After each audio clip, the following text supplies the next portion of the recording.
देखो अभी आज हम बात करेंगे screening test done in blood bank. मतलब कि इन स्क्रीनिंग टेस्ट कौन कौन से होते हैं ब्लड बैंक में। जब कोई ब्लड देने आता है ब्लड बैंक में तो उससे कुछ टेस्ट होते हैं, पहले उन्हीं को बोलते हैं स्क्रीनिंग टेस्ट। आगे लिख रहा डिसीज एंड मेथड, मतलब कौन कौन सी बीमारी के टेस्ट होते हैं। जैसे मान लो किसी को HIV है या नहीं भी है तो वो ब्लड बैंक वाले तुम्हारी जांच करेंगे ही करेंगे, और तुम ब्लड देने जा रहे हो तुम्हें HIV है या ना, लेकिन वो ज़रूर करेंगे।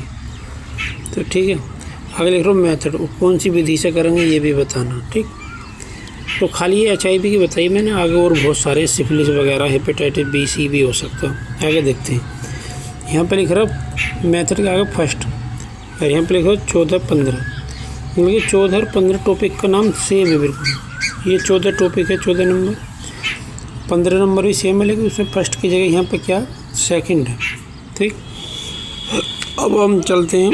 ये DMLT सेकंड ईयर का टॉपिक है, वही ब्लड बैंक में आ गए टॉपिक। अब आ जाओ इंट्रोडक्शन पे।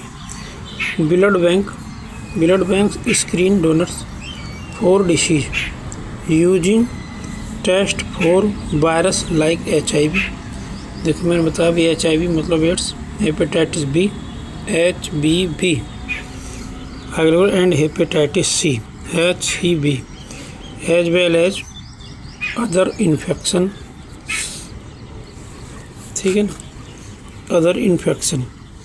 ये कहनी चाह रही है कि ब्लड बैंक के अंदर जो डोनर ब्लड देने जाते हैं फॉर डिसीज यूजिंग टेस्ट, उनकी डिसीज को कंफर्म करने के लिए कुछ टेस्ट किए जाते हैं, जिसमें कि कुछ वायरस के टेस्ट हो सकते हैं, जैसे कि HIV, hepatitis B and hepatitis C, as well as and other infection के भी जांच कराई जा सकती है। जैसे मैं बता रहा हूँ आगे कुछ सिफिलिस वगैरह। आ गया blood bank screen donated blood for infections like HIV, hepatitis B, hepatitis C and syphilis.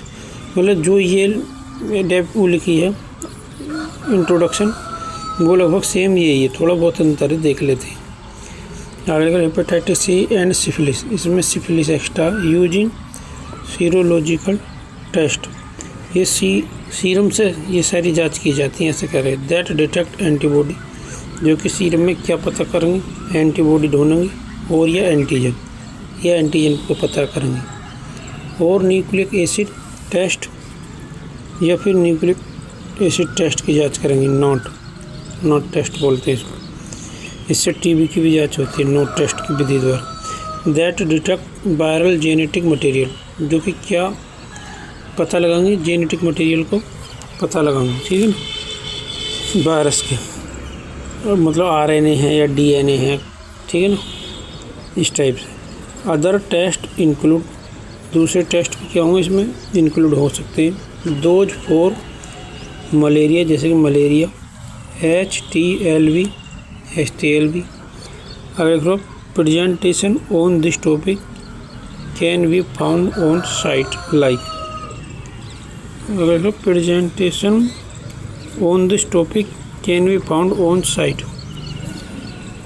मतलब कि प्रेजेंटेशन ऑन दिस टॉपिक, इस टॉपिक की जो उपस्थिति है कैन बी फाउंड, ये पाई जा सकती है कहाँ, ऑन साइट का मतलब है कि जहाँ पे तुम्हारी जांच हो रही है, स्क्रीन टेस्ट हो रहे हैं तुम्हारे ब्लड बैंक। मतलब कि जैसे पहले कभी जांच तुम्हारी हुई नहीं होगी, अब तुम अचानक ब्लड देने जा रहे हो, अब तुम्हारे में ये क्या बीमारी पाई जा सकती है, ये मिल जाएगी, जैसे मान लो। अब अगर आ जाओ डिसीज सेरीनेड,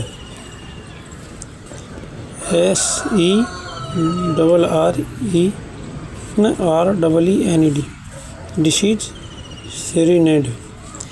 चलो इसको मेरे को नहीं पता इस लाइन का क्या मतलब, बस ये समझ लो कि इन बीमारियों की जांच करी जाएगी ब्लड बैंक में, तुम जाओगे तो ब्लड देने। सबसे पहला है स्क्रीन्ड है भाई, ये डिसीज स्क्रीन्ड, ठीक है ना, मतलब इन बीमारियों की स्क्रीनिंग होगी। नंबर 1 HIV है, स्क्रीनिंग फॉर बोथ HIV1 और HIV2। दोनों की क्या हो जाएगी, स्क्रीन होगी, एंटीबॉडी देखी जाएंगी इसमें, एंड क्या देखा जाएगा, और एंटीजन देखा जाएगा। HBV इसमें हेपेटाइटिस बी वायरस की देखेंगे, सिफिलिस इसमें किसकी स्क्रीन हो, ट्रैपिनोमा पैलिडम, ठीक है। इसकी भी क्या, ये ट्रैपिनोमा पैलिडम हमारी बॉडी में जाएगा, ठीक है ना। तो फिर हमारी बॉडी में जो बहुत सारी एंटीबॉडी बनेंगी, किसके खिलाफ, ट्रैपिनोमा पैलिडम के खिलाफ। अब जब ये एंटीबॉडी बनेंगी और उस टाइम हमारे ब्लड निकाल कर जाँच करेंगे तो इसमें बहुत सारी एंटीबॉडी मिलेंगी जो कि सिफिलिस को इंडिकेट करेंगे कि हाँ तुम्हें सिफिलिस तुम्हारा क्या है, पॉजिटिव आ रहा। Human T lymphotropic virus HTLV, screening for HTLV first और and HTLV second. Human T lymphotropic virus है। अब आ गया malaria, screening is often based on local epidemiological data. यदि मान लो तुम्हारी लैब जो ब्लड बैंक है, तुम मान लो आगरा में देने जा रहे हो ब्लड, अगर उस टाइम पर आगरा के आसपास के एरिया में मलेरिया बहुत ज़्यादा चल रहा है तो उस टाइम पे तुम्हारी मलेरिया की जांच कर सकते हैं। यदि तुम्हारे एरिया में मलेरिया के ज़्यादा मरीज नहीं मिल रहे हैं उस टाइम पे, जिस टाइम तुम ब्लड देने गए हो, तो उस टाइम पे तुम्हारी जांच नहीं भी कर सकते हो, ठीक। अब आगे आ जाओ मेथड यूज्ड, कौन कौन सी विधि यूज की जाती है, तो ये और देख लेते हैं इन वाली बीमारियों की जाँच करने में। सीरोलॉजिकल टेस्ट, इससे तुम समझ जाओ मरीज का सीरम निकाल कर तब जाँच करेंगे इससे। Detect the presence of specific antibodies और एंटीजन, इसमें खास एंटीबॉडी या एंटीजन का पता लगाते हैं इन द ब्लड में। एग्जाम्पल इंक्लूड जैसे कि एलाइजा विधि द्वारा या केमी लूमिनेसेंस, एलाइजा और केमी लूमिनेसेंस के द्वारा। Nucleic acid test NAT detect the genetic material of virus, वो CB नॉट की जाँच में आती है। भी टीवी मैंने गलत बताया, CB नॉट बोलते हैं उसको, ये नॉट। इसमें क्या वायरस डायरेक्टली, इसमें वायरस जो डायरेक्ट डिटेक्ट हो जाएगा नॉट विधि द्वारा। इसमें जेनेटिक मटेरियल देखते हैं वायरस का, ठीक है ना। नॉट कैन सिग्निफिकेंटली, नॉट जो है सिग्निफिकेंट हो सकता है, महत्वपूर्ण हो सकता है, किसके लिए, शॉर्टन द विंडो पीरियड, मतलब विंडो पीरियड के लिए भी क्या हो सकता है, सिग्निफिकेंट हो सकता है। विंडो पीरियड क्या, द टाइम बिटवीन, जिस दिन जैसे मान को चलो तुम्हें, जिस दिन जैसे मान के चलो कुत्ते ने तुम्हें काट लिया, ठीक है, between infection and when the infection can be detect by serological test. जैसे मान लो आज तुम्हें किसी कुत्ता ने काट लिया, उसको वायरस तुम्हारे अंदर चलेगा, फिर जिस दिन तुम जांच कराने गए 1-2 साल बाद और उसमें तुम्हारे कुत्ते को वायरस तुम्हारे अंदर पाएगा तो इसको बोलते हैं विंडो पीरियड, ठीक है। 4 virus like HIV and HCV, मतलब हेपेटाइटिस C का वायरस और ये एड्स जो HIV होता है, ह्यूमन इम्यूनो डिफिशियंसी वायरस, इसको, ठीक है ना। आगे एंटीबॉडी स्क्रीनिंग, ये तो होगी सीरोलॉजिकल टेस्ट। इसमें कौन कौन से आ जाएंगे देख लो एक बार, एक तो ये आ जाएगा HIV, एक HCV आ जाएगा। विधि कौन कौन सी आ जाएंगी, एलाइजा आ जाएगी, केमी लूमिनेसेंस आ जाएगी। एंटीबॉडी में जाओ स्क्रीनिंग, ये स्टैंडर्ड मेथड, एक standard method that involves incubating RBC, एक स्टैंडर्ड मेथड है दैट एंटीबॉडी द्वारा देखते हैं। Standard method that involves incubating RBC, इसमें क्या होता है, RBC को इंक्यूबेट करी जाती है विद द पेशेंट की, इसके साथ पेशेंट के सीरम के साथ, ठीक है ना।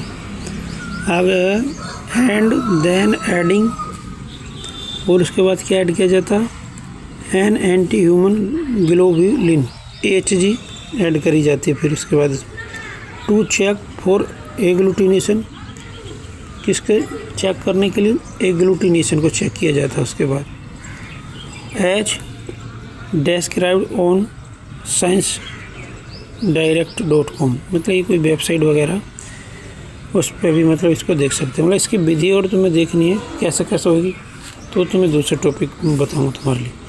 फिर भी ये समझ लो इसको जांच करने के लिए, ये जैसे को बिडाल की हम जांच करते हैं सीरम में हम वो डालते हैं रिएजेंट और बाद में वो फटा टाइप का हो जाता है, ठीक है ना, जिसमें बहुत बारी बारी क्रिस्टल जैसे दिखाई देते हैं, कुछ उस टाइप से एग्लूटिनेशन दिख सकती है, ठीक है ना। आगे अदर लेबोरेटरी मेथड, और दूसरे लेबोरेटरी मेथड कौन कौन से include technique such as macroscopic agglutination, मतलब मैक्रोस्कोपिक लेवल पे एग्लूटिनेशन देखनी for blood grouping, blood group के लिए, मतलब अपनी आंखों से देखना, कभी माइक्रोस्कोप से देखने लग जाओ वो नहीं मान्य होगी। As outlined in this AIIMS Rishikesh document, मतलब कि ये ऋषिकेश एम्स वगैरह में ऐसा कुछ जांच वगैरह होती होगी, ये कहना है। Where to find presentation RPTS कुछ लिखा, आगे लिख रहा slide here contains presentation on blood screening, आगे लिख रहा quarantine and release procedure as well as general blood transfusion topic. Slide here contains presentation on blood screening quarantine and release procedure. ये थोड़ी समझ में नहीं आ रही, क्वारंटीन होती होगी ब्लड की स्क्रीनिंग, फिर क्वारंटीन, फिर रिलीज प्रोसीजर में प्रोसीजर शुरू किया जाता होगा। कंटेंट प्रेजेंटेशन, स्लाइड की जो प्रेजेंटेशन है वो भरी हुई होती होगी, ये कहनी चाहिए। ब्लड स्क्रीनिंग के साथ, क्वारंटीन के साथ, release procedure as well as general blood transfusion topic, जैसे कि जनरल ब्लड ट्रांसफ्यूजन टॉपिक में होती है वैसे। अदर रिसोर्सेज में भी अवेलेबल, ये चलो छोड़ देते हैं, बस इतने टॉपिक है। अभी दूसरे तरीके से यहाँ से इसको मैं बाद में दिखाऊंगा, ठीक है।